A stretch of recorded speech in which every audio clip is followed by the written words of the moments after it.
Chers bien-aimés dans le Seigneur, que la paix et la grâce de Dieu vous soient données.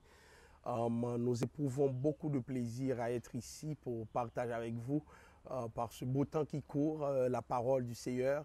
Il fait beau à l'extérieur et nous espérons qu'il fait beau aussi à l'intérieur. Donc aujourd'hui, nous faisons un déconfinement personnel par rapport à l'étude biblique. Nous ne sommes pas embarrassés des quatre murs, mais nous faisons l'étude à l'air libre et nous espérons pouvoir malgré tout vous toucher par le travail qui sera effectué aujourd'hui. Je vous invite sans aucune autre forme de procès à vous investir avec moi dans un petit instant de prière juste avant de démarrer l'étude biblique. Seigneur Dieu d'amour, Dieu de compassion et de miséricorde, merci de cet honneur que tu nous donnes, Père Saint, de pouvoir parler en ton nom. Et maintenant, nous allons discuter sur le jeûne, Père Saint, dans cette étude finale pour pouvoir donner à ton peuple les orientations requises pour que ce peuple puisse se ressaisir et accomplir ta volonté, Père Saint. Nous te demandons de nous diriger, nous te demandons de prendre le contrôle de tout ce qui va se faire pour que nous puissions nous exprimer selon les termes que tu nous donnes, Père Saint, c'est-à-dire au regard de ta parole, ô Dieu, seule source de ta connaissabilité, ô Dieu. Nous te prions dans le nom de Jésus. À lui soit la gloire, l'honneur et la louange au siècle des siècles. Amen. Encore une fois, que la paix et la grâce de Dieu vous soient données. Je vais vous parler du jeûne selon Dieu, c'est-à-dire la manière dont le Seigneur lui-même voit le jeûne et les implications de cette vision de Dieu sur notre vie. Et juste avant, j'aimerais que vous sachiez aussi quel contenu donner à vos jeunes, quel contenu. La semaine dernière, nous avons lu avec vous Ésaïe 58 pour vous montrer le jeûne auquel le Seigneur prend plaisir. Et évidemment, c'était une façon de vous signifier que tous les jeûnes ne s'équivalent pas. Ce n'est pas seulement le fait de ne pas manger. Le jeûne est une période de soumission totale, absolue à Dieu. Donc, autant dire, si tu as le courage d'apprivoiser ton corps au point de le soumettre au jeûne, de l'affaiblir, il faut avoir aussi le courage d'affaiblir ton âme aussi pour le renforcer. Comment affaiblir son âme? Justement, c'est en pratiquant des choses qui vont dans le sens des intérêts du royaume, dans le sens de Dieu, parce que Dieu a une vision du jeûne et c'est cette vision qui doit structurer notre façon de jeûner. Alors, Ésaïe 58 nous fournit l'arrière-plan nécessaire pour une compréhension du jeûne selon la perspective de Dieu. Et nous voyons bien, si Dieu demande, selon les termes d'Ésaïe 58, que nous pratiquions la justice avant de jeûner, c'est que beaucoup de jeûnes vont à côté. Beaucoup de jeûnes sont des jeûnes où la personne n'a pas pardonné, mais maintenant il cherche le pardon de Dieu. La personne a des gens sur son cœur, maintenant il cherche justement à se libérer physiquement, à être délivré pendant qu'il y a des gens qu'ils doivent libérer. Nous voyons que le Seigneur lui-même demande une soumission pleine et entière, une soumission complète pour que notre jeûne soit réussi. Et c'est là que nous pouvons dire que beaucoup de jeûnes ne sont pas des jeûnes, mais ce sont des services de jeûne, mais pas des jeûnes en tant que tels, puisque le Seigneur lui-même ne s'y reconnaît pas. Alors, cela dit, le jeûne, c'est l'apanage de tous les chrétiens. Nous avons vu que dans le Nouveau Testament, entre autres, le Seigneur lui-même s'est mis à jeûner.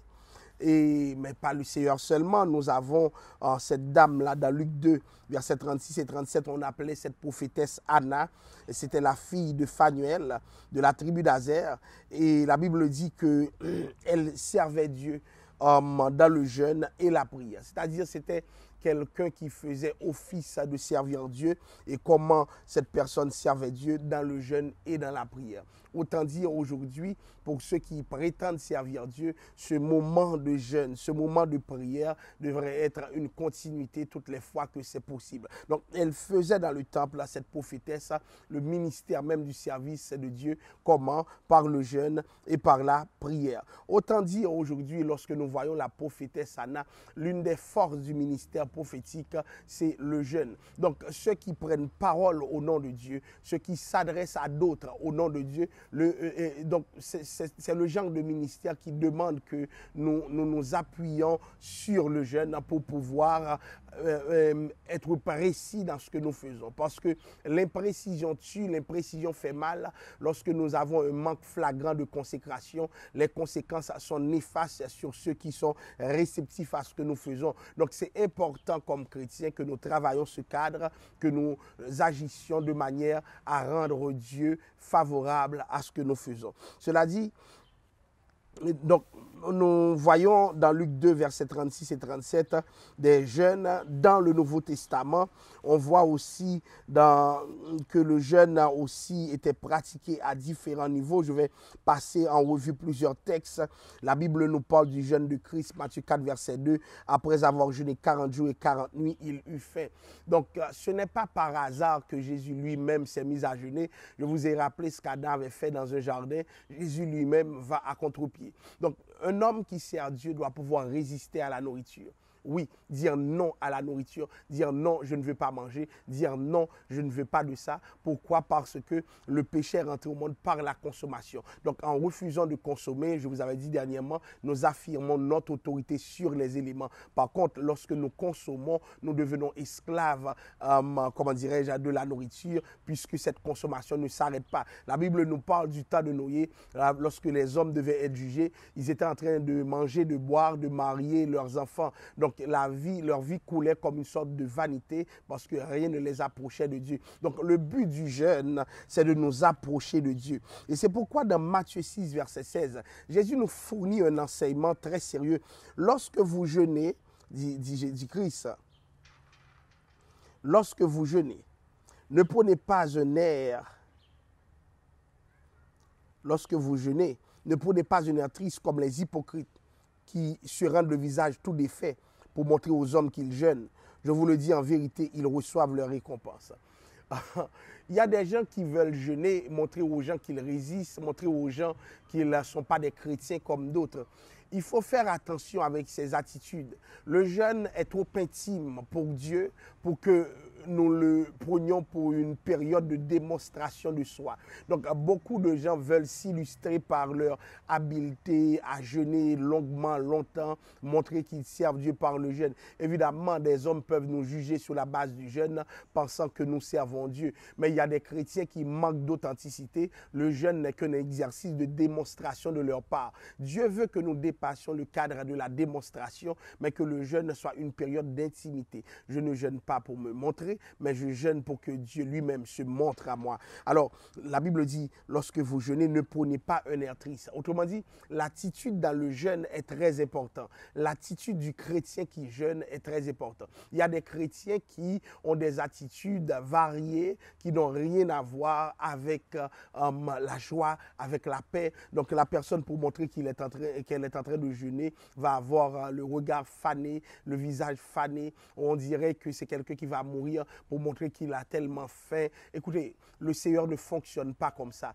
La Bible demande une attitude sérieuse, puisque la Bible parle de ne prenez pas un air triste comme les hypocrites. Les hypocrites font semblant.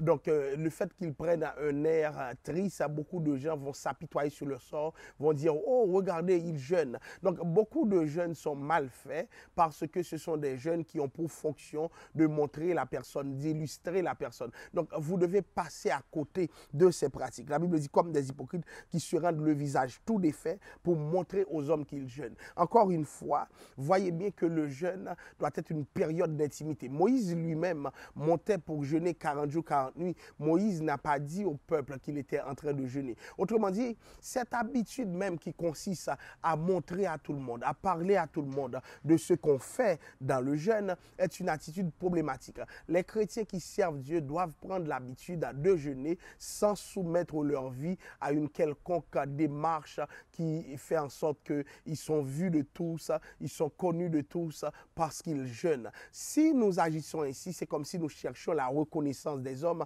et ce que nous dit le texte, en vérité, ils reçoivent leur récompense. Donc en réalité, si c'est pour que le monde sache, eh bien, le monde saura, mais lorsque le monde aura su ce que tu fais, les récompenses que Dieu voudrait te donner, il ne te le donnera pas. Donc ce sera le monde qui sera chargé de te payer. Donc la Bible présente les gens qui agissent ainsi comme des hypocrites. Pourquoi hypocrisie? Je trouve que c'est tellement fort. Dieu assimile ceux qui veulent faire des démonstrations comme des hypocrites. Pourquoi hypocrites? C'est des gens qui veulent utiliser leur image de jeûneur pour pouvoir influencer d'autres, pour pouvoir avoir la conscience claire à l'effet que d'autres leur disent qu'ils sont chrétiens. Mais ça n'a rien à voir lorsque nous servons Dieu. Nous ne devons pas paraître chrétiens d'abord, mais nous devons être chrétiens au plus profond de nous. Donc, beaucoup de chrétiens vivent en cette étape qu'on appelle le jeûne de la mauvaise manière parce qu'il y a une publicité qu'ils veulent faire autour de ce jeûne. Cela dit, est-ce que Dieu n'accepte pas les jeûnes collectifs? Nous allons le voir. Mais dans le cadre d'un jeûne privé, dans le cadre d'un jeûne personnel, je n'ai pas intérêt à faire aucune démonstration parce que Dieu n'est pas dans cette démonstration.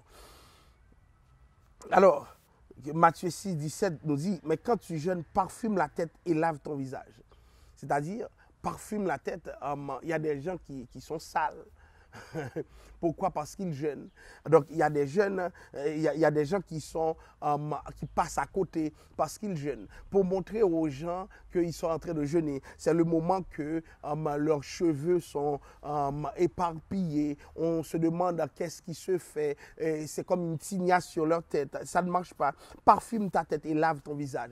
Mais pourquoi Dieu demande, quand tu jeûnes, parfume ta tête et lave ton visage? C'est-à-dire, l'exercice que Dieu veut que nous fassions, c'est que nous nous mettions dans une posture où les gens n'ont pas à dire que il jeûne, regarde comment ça affaiblit son corps, regarde comment ça lui fait paraître. Dieu ne veut pas que nous agissions ainsi. Lorsque nous jeûnons, la Bible nous demande de parfumer notre tête, de laver notre visage. Évidemment, est-ce que tous les gens qui les jeûnent aujourd'hui doivent parfumer les têtes? Il faut circonscrire cette recommandation dans le contexte de son époque. Ne me dites pas que vous allez acheter des parfums pour que votre tête puisse ressembler à celle de, je sais pas, d'une star là. Donc c'est parce que à l'époque, les gens étaient tous gaillés en désordre. Pourquoi? Parce que il fallait à tout prix faire une démonstration de jeûne. Donc ce n'est pas comment dirais-je, dans ce désordre vestimentaire ou bien dans ce désordre qui caractérise l'apparence que le vrai jeûne réside. Mais bien au contraire, tu jeûnes lorsque tu peux te remettre à Dieu complètement et que tu laisses le Seigneur agir pour toi. Ainsi, le texte nous dit au verset 18, afin de ne pas montrer aux hommes que tu jeûnes. Pourquoi parfumer ta tête, lave ton visage? Afin de ne pas montrer aux hommes que tu jeûnes, mais à ton Père qui est là dans le lieu secret, et ton Père qui voit dans le secret te le rendra. Donc, chers amis, le jeûne nous permet d'entrer dans l'intimité de Dieu. Dieu n'aime pas que quand tu veux construire une intimité avec lui, que cette intimité soit rendue publique, soit publicisée.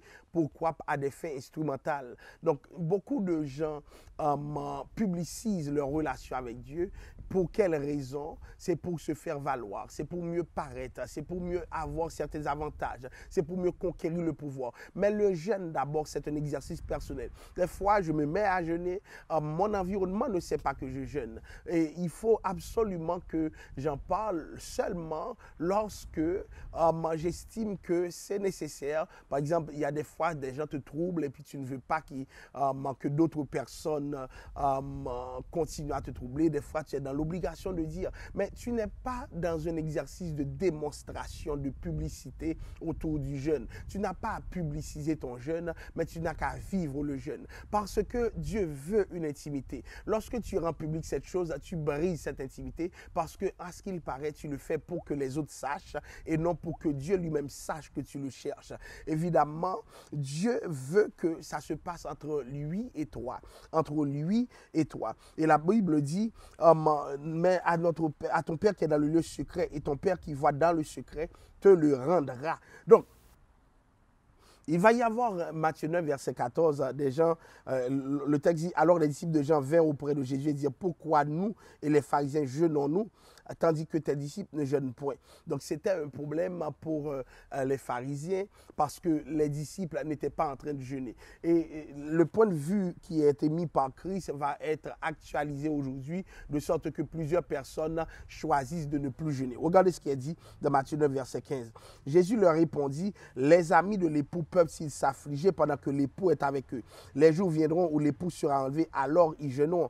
Donc beaucoup de gens disent que puisque l'époux était avec les disciples et que les disciples n'étaient pas en train de jeûner, maintenant lorsque l'époux sera enlevé, pourquoi continuer à jeûner puisque l'époux maintenant est dans notre cœur? Écoutez, le texte est très clair. La Bible parle de « ils jeûneront », c'est-à-dire Jésus parlait de sa présence matérielle auprès des gens, des disciples. C'est-à-dire qu'il n'y avait pas de distance entre Dieu et l'homme lorsque Jésus-Christ lui-même était là. Ils avaient accès direct au divin, donc ils n'avaient pas besoin de jeûner. Jésus était là en permanence, c'est-à-dire Dieu était à côté d'eux, vivant avec eux. Est-ce qu'ils en avaient la pleine compréhension? Absolument pas. Mais au fur et à mesure que ça approche, nous avons Pierre qui va faire preuve de consécration lorsqu'il dira « Tu es le Christ, le Fils du Dieu vivant ». Jésus lui-même de répondre « Ce ne sont pas la chair et le sang qui t'ont révélé cela ». Donc nous voyons dans Pierre des réponses qui prouvent que une certaine compréhension du Christ était là,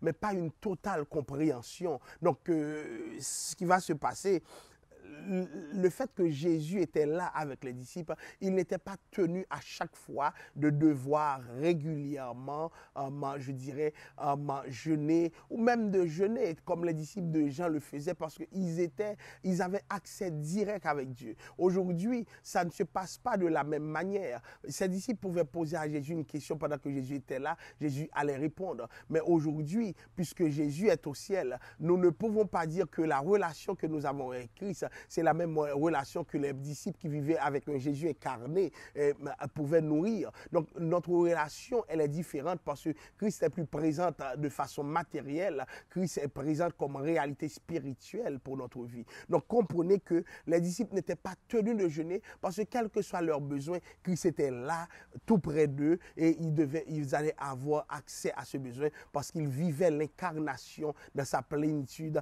dans toute sa splendeur. Donc imaginez-vous Dieu quelque part et l'homme a accès direct avec Dieu. Aujourd'hui, nous avons cet accès, mais par rapport à Christ qui est intermédiaire entre Dieu et les hommes, donc ce n'est pas la même réalité que à l'époque de la Bible. Nous continuons pour voir dans Matthieu 9, verset 24. Il leur dit, non, ce n'est pas Matthieu 9, verset 24, nous aurons le temps de lire ces versets. Alors, retournons aux jeunes. Donc, beaucoup de gens se demandent comment pourront-ils jeûner. Est-ce que, pasteur, je m'en vais au travail, est-ce que je peux jeûner? Je vais vous dire, nous vivons dans un contexte capitaliste. Nous ne pourrons plus faire comme Moïse qui fait 40 jours, 40 nuits à jeûner.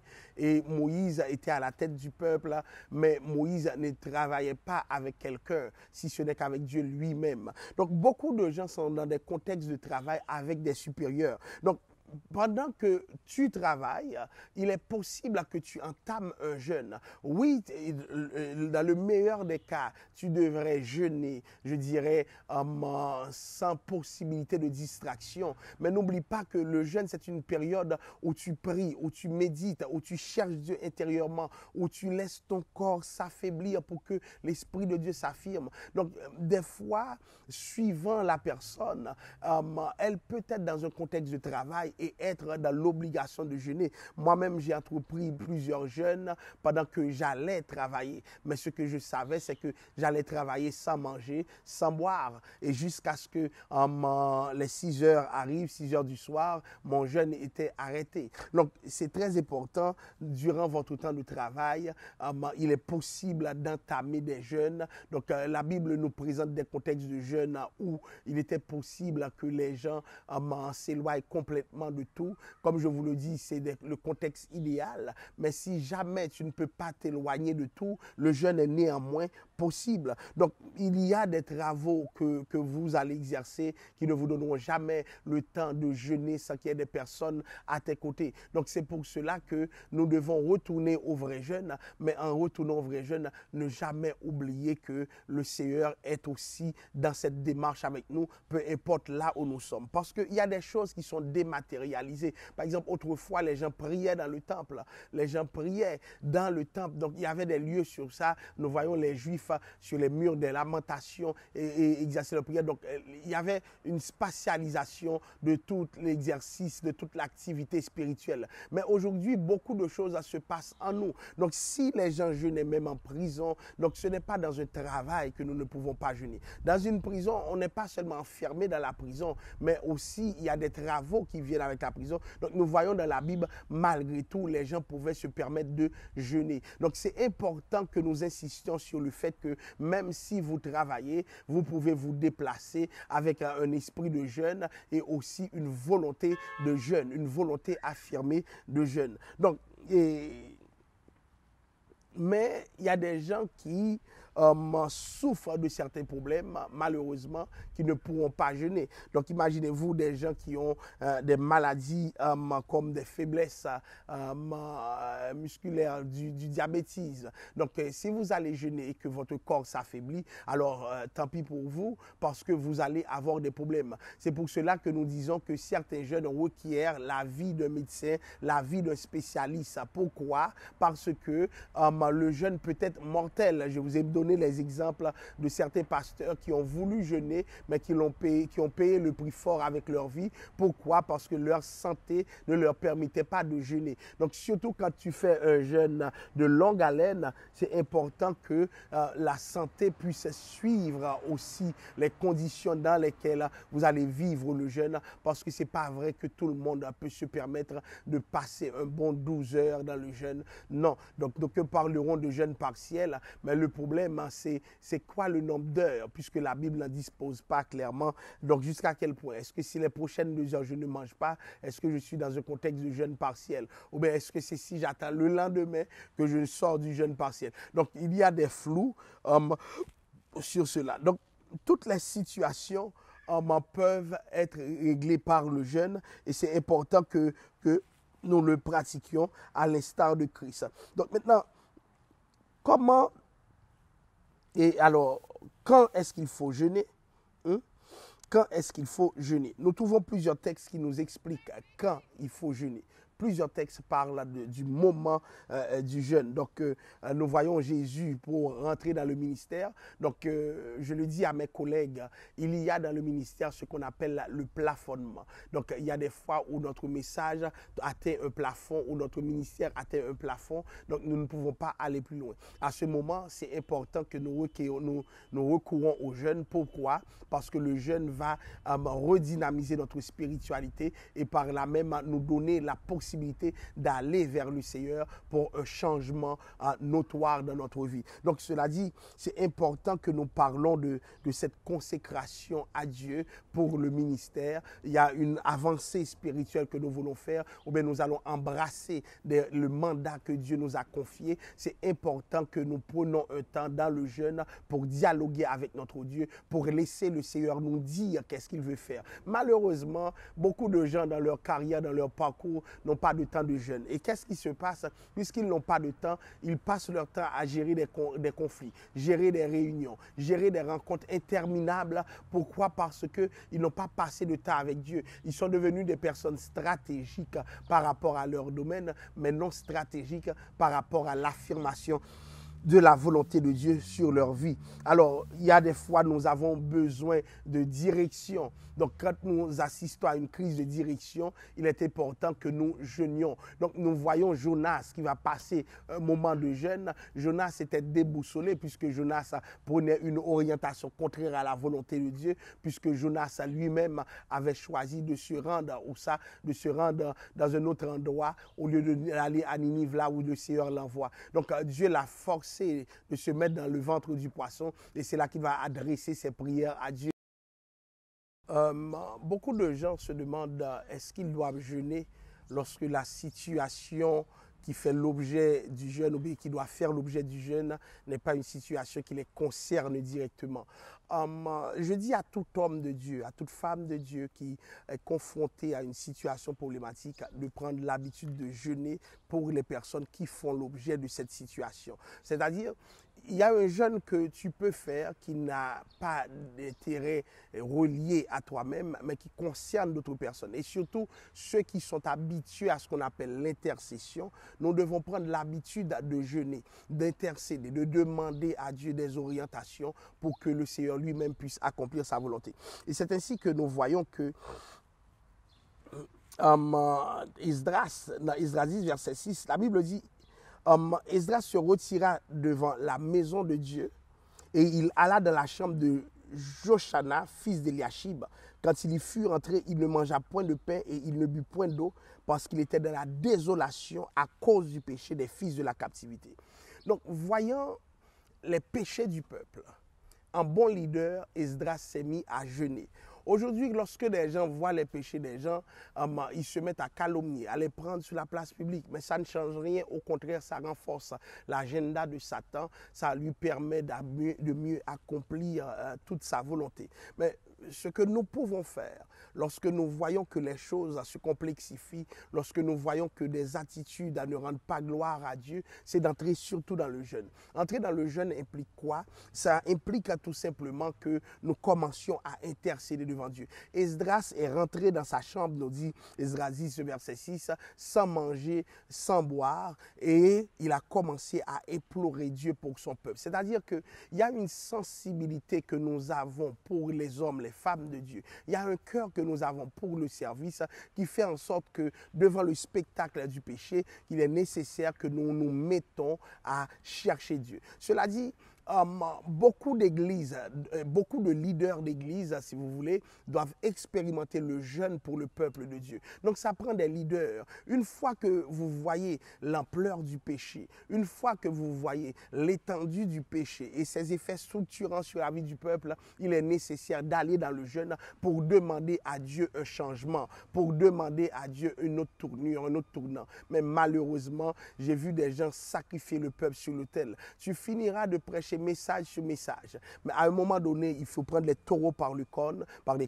Donc ça implique quoi? Ça implique que tu rentres dans le jeûne. Et rentrer dans le jeûne, ça veut dire que tu vas t'humilier devant Dieu pour ces gens. Donc des fois, notre corps, puisque le jeûne rentre, s'intègre dans ce que nous pourrons appeler une théologie du corps, notre corps, justement, doit souffrir à cause d'autres personnes. Donc des fois, nous jeûnons, pas pour notre propre cause, pas parce que nous avons péché, mais à cause des autres. Donc notre corps est en ce sens au service des autres, comme le corps de Christ à la croix qui a été crucifié pour les autres. Donc maintenant, nous traitons dur notre corps, nous allons dans le jeûne. Pourquoi? Parce que nous savons que lorsque Dieu voit que notre corps rentre dans la bataille, alléluia, Dieu est prêt à opérer des changements. Dieu est prêt à faire des choses que nous ne lui demandions même pas, voire à faire ce que nous lui avons explicitement demandé. Donc Esdras, la Bible dit, était dans la désolation à cause du péché.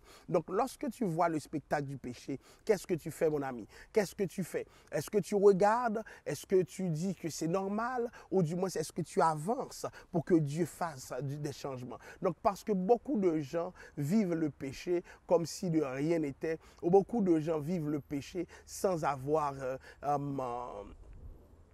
je dirais, de fil à retordre sans que cela ne les dérange. Donc, j'aimerais que vous vous sentiez dérangé par le péché. Mais pas dérangé pour prendre la chair et avilir des gens, mais dérangé pour dire, Seigneur, je n'accepte pas ce qui se passe et je vais me positionner devant toi dans le jeûne. Donc, le jeûne nous permet de nous positionner pour le peuple de Dieu. Alléluia. Le jeûne nous permet de dire à Dieu, je vois le péché présent, donc je me positionne devant toi pour que tu fasses cesser le péché. Et que s'accomplisse le texte où il est dit, afin que là où le péché abonde, la grâce surabonde. Donc nous voyons que Esther aussi, devant le spectacle de la mort qui se préparait, s'est mise à jeûner et a demandé à d'autres de jeûner avec lui. Donc Esther a compris quelque chose.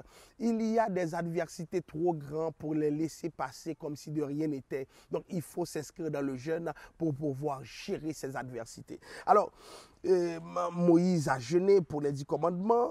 Donc, lorsqu'il a reçu les 10 commandements, c'est en plein jeûne. Donc, nous voyons qu'il y a tout un ensemble de facteurs, un ensemble d'éléments que nous pouvons évoquer pour expliquer la nécessité du jeûne. Dans le jeûne, donc, nous voyons dans le cas d'Esther, c'était carrément une persécution. Donc, quand les gens se sentent persécutés, il faut que nous leur donnons les outils nécessaires pour vaincre cette persécution. Donc, le jeûne est un outil puissant, est une arme puissante pour faire face à la persécution. Et nous avons vu comme Esther, comment Dieu lui-même a résolu la situation d'Esther. Nous voyons Jonas aussi dans un jeûne, je dirais, quasiment forcé, pour comment le jeûne alimente la repentance. Parce que souvent, nous sommes tellement confortables, nous continuons dans notre orgueil. Donc, l'une des façons de maîtriser notre ego, beaucoup de gens souffrent de l'égomanie, je dirais. Donc, un ego surdimensionné. Donc, lorsque ton ego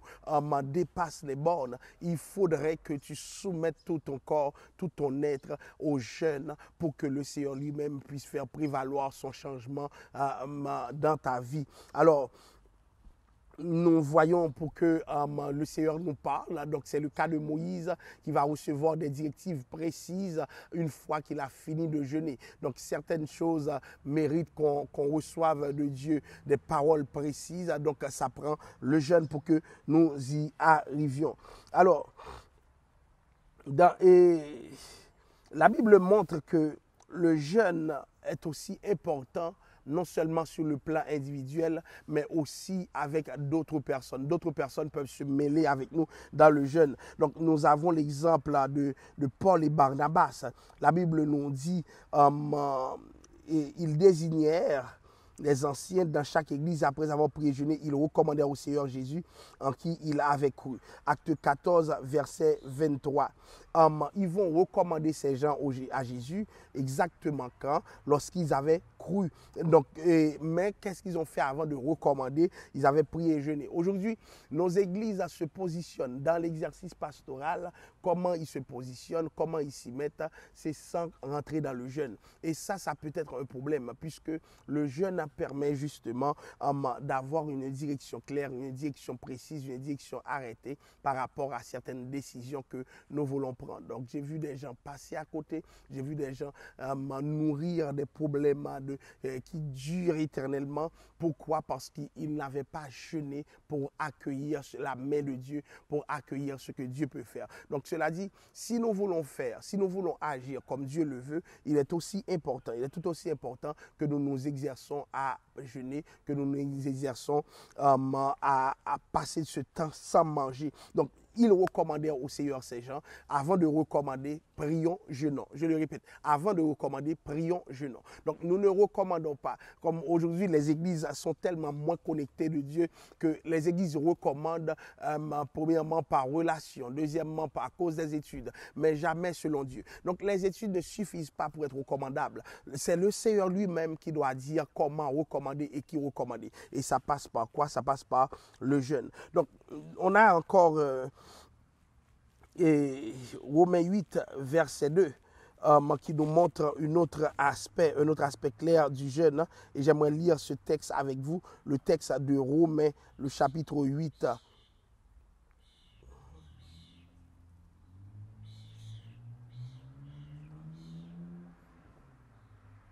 Oui. En effet, la loi de l'esprit de vie en Jésus-Christ m'a affranchi de la loi du péché, de la mort.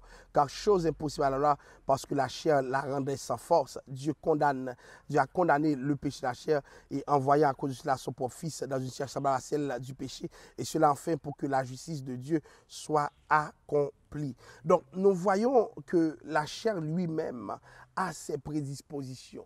La chair lui-même a ses façons de faire. Donc Dieu a envoyé Christ dans la chair pour nous donner une nouvelle pédagogie pour diriger notre chair. Et dans le cadre de cette pédagogie, nous voyons bien toute la place qu'occupe le jeûne. Donc, le jeûne est très important, s'il vous plaît, pour que nous puissions avancer selon Dieu, pour que nous puissions aller dans les directions que Dieu lui-même nous donne. Et dans Luc 5, verset 33, nous voyons que c'était une pratique récurrente, le jeûne, c'est-à-dire une pratique régulière. La Bible dit, les disciples de Jean, comme ceux des pharisiens, jeûnent fréquemment et font des prières. La Bible dit encore, un peu plus loin, je vais prendre un autre texte qui va vous montrer l'importance du jeûne dans 2 Corinthiens 6, verset 3 à 5. Regardez ce texte. Nous ne donnons aucun sujet de scandale en quoi que ce soit, afin que le ministère ne soit pas un objet de blâme. Mais nous nous rendons à tous égards recommandables comme serviteurs de Dieu, par beaucoup de patience dans les tribulations, dans les calamités, dans les détresses, sous les coups, dans les prisons, dans les troubles, dans les travaux, dans les veilles, dans les jeûnes. Regardez, nous nous rendons à tous égards recommandables comme serviteurs de Dieu, par beaucoup de patience, et puis il a dit dans les jeûnes. Plus tard, beaucoup de patience dans les tribulations, mais beaucoup de patience dans les jeûnes. Beaucoup de personnes jeûnent et automatiquement qu'ils ont jeûné, ils espèrent avoir une réponse. Mais Dieu n'est pas une boîte automatique de réponse ou bien une distributrice de réponses que beaucoup de gens sont en train de chercher. Donc souvent, qu'est-ce que Dieu veut? Dieu veut que tu sois patient dans ton jeûne. Donc ils étaient patients dans le jeûne et ça leur permettait d'être recommandables à tous égards. Donc il y a des chrétiens qui sont recommandables, mais pas à tous égards. Lorsque je parle à un chrétien qui n'a pas de problème de maladie et puis qui n'a pas cette habitude de jeûner, pour moi c'est un problème. Il faut que le chrétien sache jeûner, il faut que le chrétien sache crucifier sa chair, il faut que le chrétien sache passer du temps dans le jeûne de la prière et dire à la nourriture, je n'ai pas besoin de toi. Donc ils étaient recommandables à tous égards. Comment? Par le jeûne. Donc vous allez comprendre, des gens qui sont recommandables sont passés par là. Donc l'apôtre Paul est passé par là. Et pourquoi toi tu voudrais être recommandable et ne jamais jeûner? Pourquoi toi tu voudrais être recommandable et ne jamais te soumettre à ce principe et ne jamais envisager de jeûner un jour? Donc ceux qui m'écoutent, essayez d'expérimenter le jeûne. Beaucoup de gens souffrent des choses atroces, ils n'osent même pas en parler. Beaucoup de gens souffrent des péchés terribles qu'ils portent dans leur corps, dans leur chair. Ils n'osent même pas dire ça aux gens. Mais si tu es dans cette situation, si tu es dans cet état, c'est important que tu expérimentes le jeûne pour que Dieu puisse changer ta vie, pour que Dieu puisse donner une autre orientation à ta vie, parce que le jeûne amène le changement. Le jeûne te permet de soumettre ton corps et de dire à Dieu, Seigneur, je ne suis pas capable avec ce péché, je ne suis pas capable avec ce mal. Et ensuite, Dieu lui-même entame à sa manière les changements qu'il veut faire. Donc la Bible nous dit, nous nous rendons à tous égards recommandables comme serviteurs de Dieu, par beaucoup de patience dans plusieurs choses, dont les jeûnes. Donc, je dis à ceux qui sont en train de jeûner, soyez patients. Donc, laissez le Seigneur agir, laissez le Seigneur vous montrer qu'est-ce qu'il va faire. Donc, ils étaient dans les prisons, dans les troubles, dans les travaux, dans les veilles et aussi dans les jeûnes. Regardez bien, dans les prisons, dans les troubles, dans les travaux, dans les jeûnes. Donc, c'est comme si ces éléments n'étaient pas détachés. Ils pouvaient les connaître simultanément. Donc, connaître les coups, les détresses, les calamités, les tribulations, mais être quand même dans le jeûne. Seulement ne connais pas le péché. Ne vis pas dans le péché. Ne vis pas dans le péché. Mais dans toutes ces choses qui étaient simultanées, tribulations, calamités, détresse, coups, prison, troubles et travaux, l'éveil, ils étaient en même temps dans le jeûne. C'est des gens qui ont été patients dans le jeûne. Et regardez bien, nous voyons que l'apôtre Paul était même soumis à des jeûnes involontaires. Et dans 2 Corinthiens 11, verset 27, nous allons voir ce qui suit. La Bible dit, « J'ai été dans le travail et dans la peine, exposé à de nombreuses veilles, à la faim et à la soif, à des jeûnes multipliés. » À des jeûnes multipliés. Donc, il parle de sa propre exposition. Ça veut dire quoi? À des jeûnes multipliés. Donc, des fois, ce n'est pas tellement parce qu'il voulait aller jeûner, mais il y a des contextes qui imposaient le jeûne. Donc, la Bible nous parle de jeûnes multipliés. Donc, ces conditions sont très importantes lorsqu'il y a des jeûnes multipliés et que certaines personnes étaient dans l'obligation de jeûner. Donc, c'est ici que nous arrêtons avec cette mouture. Nous allons prendre encore une autre mouture pour finir la réflexion d'aujourd'hui. Beaucoup de personnes se demandent quel contenu apporter à leur jeûne. Lorsque vous jeûnez, vous vous posez sans doute la question de savoir de quoi occuper ma journée, de quoi constituer mon jeûne. C'est quoi les éléments de contenu qui peuvent articuler mon jeûne. Donc, beaucoup de gens sont ainsi orientés et ont la difficulté d'avoir des repères. Mettons que vous voulez jeûner et que vous êtes là, vous avez la bonne volonté, mais vous dites, mais je n'ai pas mangé, et quoi faire d'autre? Donc, comment activer, je dirais, une forme de spiritualité dans le jeûne? Comment s'inscrire dans une forme de spiritualité en jeûnant? C'est-à-dire, ne pas perdre de vue les raisons pour lesquelles nous jeûnons. Vraiment, mettre en avant l'objet du jeûne. Par exemple, je prends un jeûne qui se fait pour demander à Dieu de nous orienter ministériellement. Par exemple, ce type de jeûne va demander que tu aies un focus. Mais les éléments récurrents, c'est le pardon pour nos péchés, pour nos fautes, la demande de direction maintenant, automatiquement que nous finissions d'être sûrs que notre relation est pleinement restaurée avec Dieu. Donc, on rentre dans l'objet du jeûne. Donc, il y a des personnes qui n'ont pas un objet précis, mais des objets. Eh bien, lister ces objets et puis commencer à articuler la journée, les pensées que tu développes autour de ces éléments et tu les traduis devant Dieu. C'est-à-dire, automatiquement que tu rentres dans le jeûne, il faut qu'il y ait des séances actives de prière. Tu pries le Seigneur sur des choses. Tu pries le Seigneur parce que le jeûne s'accompagne de prière, mais le jeûne s'accompagne aussi de moments de supplication. Des fois, ce que tu demandes, puisque le jeûne te met dans une posture d'humiliation devant Dieu, tu te mets à, je dirais, à t'humilier devant Dieu. Seigneur, je sais que je dépends de toi, je dépends de ta grâce. Seigneur, je veux avoir les sentiments de Jésus-Christ. Tu t'humilies devant Dieu. Trouve les mots pour montrer cette humiliation. Qu'elle ne soit pas quelque chose comment dirais-je, d'abstrait, mais qu'elle soit matérielle pendant le jeûne. Humilie-toi, humilie-toi. Rappelle à Dieu que tu n'es rien, mais qu'il est tout.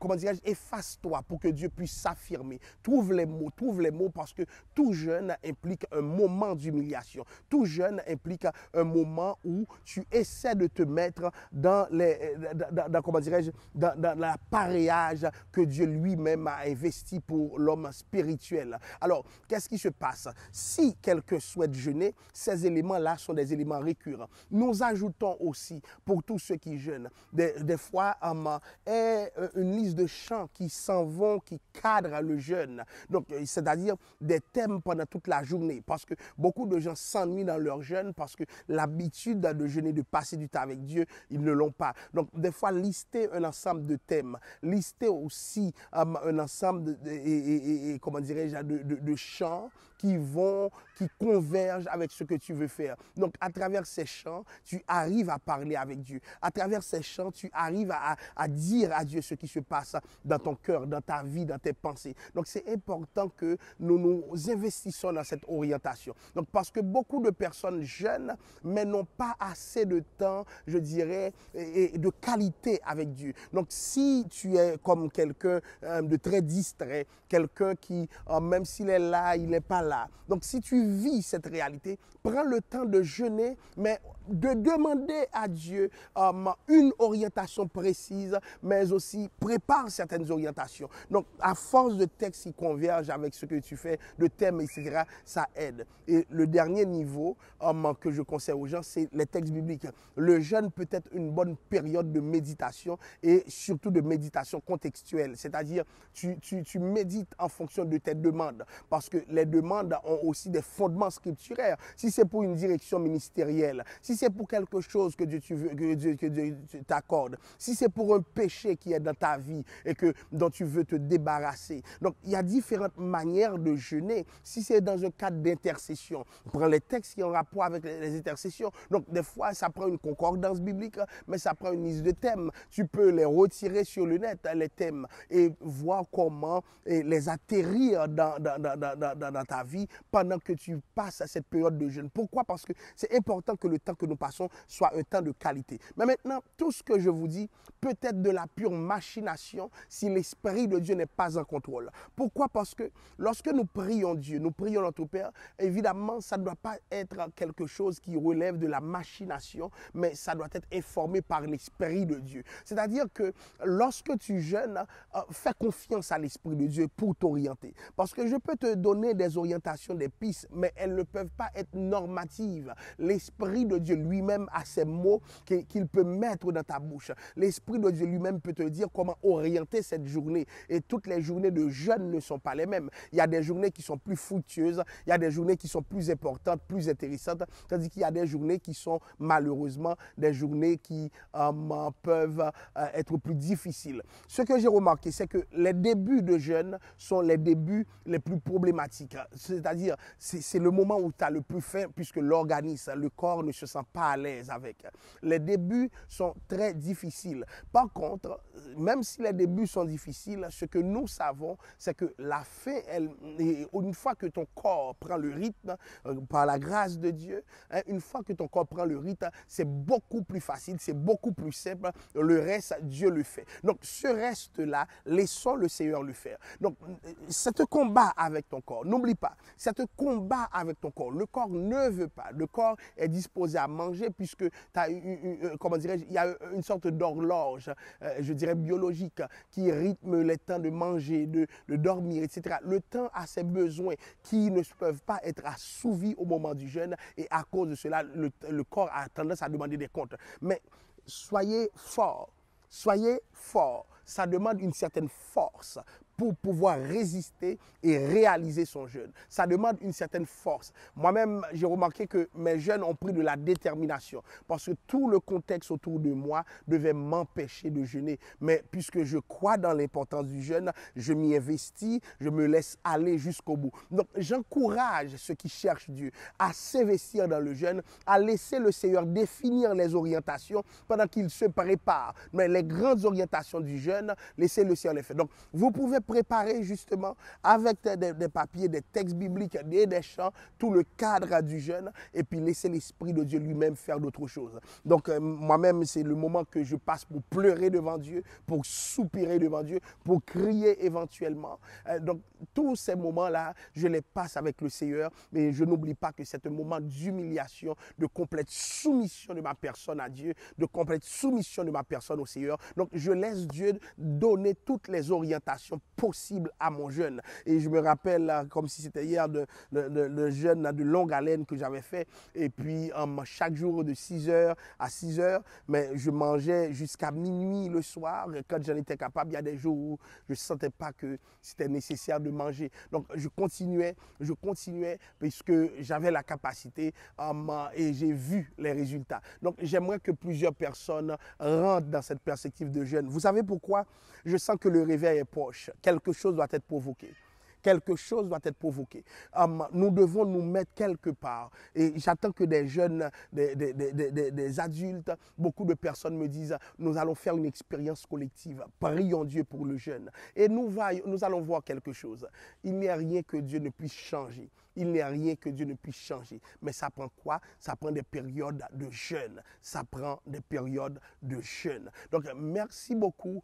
Merci de nous avoir suivis et nous allons prier le Seigneur pour que vous puissiez accomplir cette exigence spirituelle qui relève naturellement de ta bonne volonté, puisque Dieu ne te l'impose pas, mais c'est ta bonne volonté qui doit guider cette action de jeûner. Prions le Seigneur. Dieu d'amour et de compassion, merci de ce moment que tu nous permets de passer ensemble dans le cadre de cette étude biblique en plein air. Nous te demandons de continuer à orienter ton peuple et faire en sorte que l'expérience du jeûne soit une expérience que tu approuves et que tu concrétises dans la vie de tout un chacun, Père Saint. Surtout le ministère de l'Église de Dieu de la prophétie, Père Saint, que à Montréal Nord-Ouest, que cette démarche, cet enseignement puisse rentrer au Dieu et que le peuple n'en fasse pas abstraction. Seigneur, nous ne voulons pas seulement des services de jeunes, mais des jeunes concrets.